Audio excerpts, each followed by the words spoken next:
الحمد لله رب العالمين والصلاة والسلام على أشرف الأنبياء والمرسلين نبينا محمد وعلى آله وأصحابه أجمعين أما بعد۔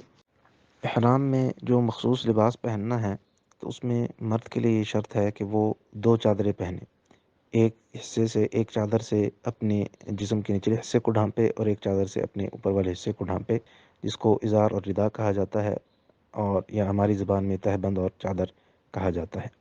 تو یہ دو چادریں اس کے لیے ضروری ہے کہ وہ دو چادروں ہی پہنے اور اس کے علاوہ کوئی اور لباس نہ پہنے، یعنی کوئی انڈر ویئر، بنیان، جراب، ٹوپی یا اور کوئی لباس وہ نہیں پہن سکتا، صرف ان دو چادروں کے علاوہ کچھ اور نہیں پہن سکتا۔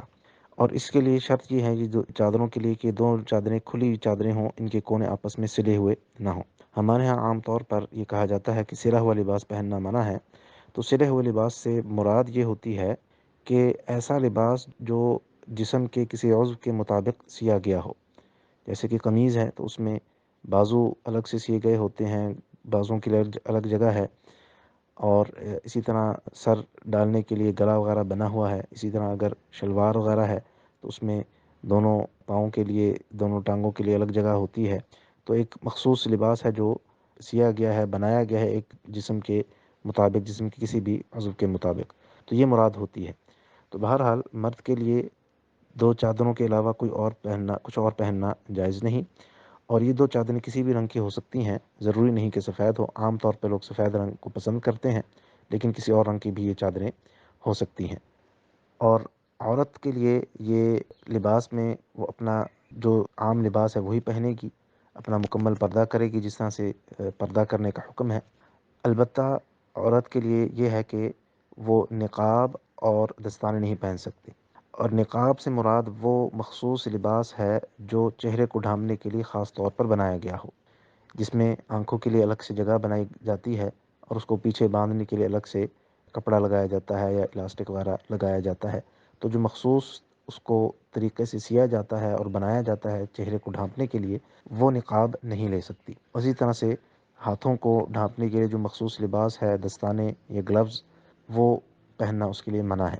البتہ اس میں اس کا یہ مطلب نہیں کہ عورت جو ہے وہ اپنا چہرے کو ڈھانپے گی نہیں یا اپنے ہاتھوں کو ڈھانپے گی نہیں، بلکہ صحابیات سے یہ بات ثابت ہے کہ جب غیر محرم مرد ہوتے تو وہ اپنے چہروں کو ڈھانپا کرتی تھی، لیکن ڈھانپے کی کس طرح سے؟ اپنے چادر کے کونے سے، اپنے اسکارف دوپٹے وغیرہ کے کونے سے۔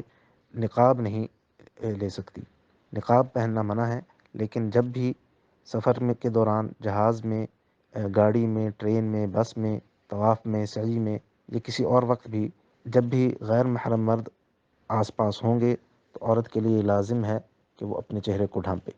اور اگر غیر محرم مرد موجود نہیں ہیں، اپنے کمرے میں ہیں یا اپنے محرم مردوں کے ساتھ ہے، صرف خیمے میں، کمرے میں، کسی اور جگہ پر، ایسی جگہ پر ہے، عورتوں کے درمیان ہے، تو پھر اپنے چہرے کو وہ کھلا رکھے۔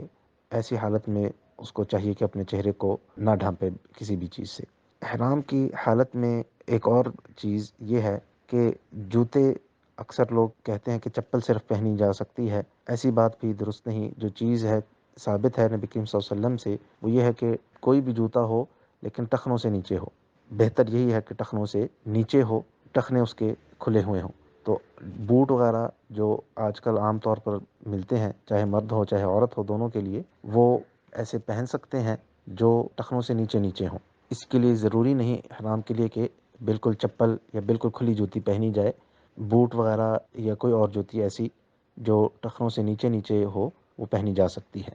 واللہ تعالی اعلم، وصلی اللہ وسلم علی نبینا محمد وعلی آلہ واصحابہ اجمعین۔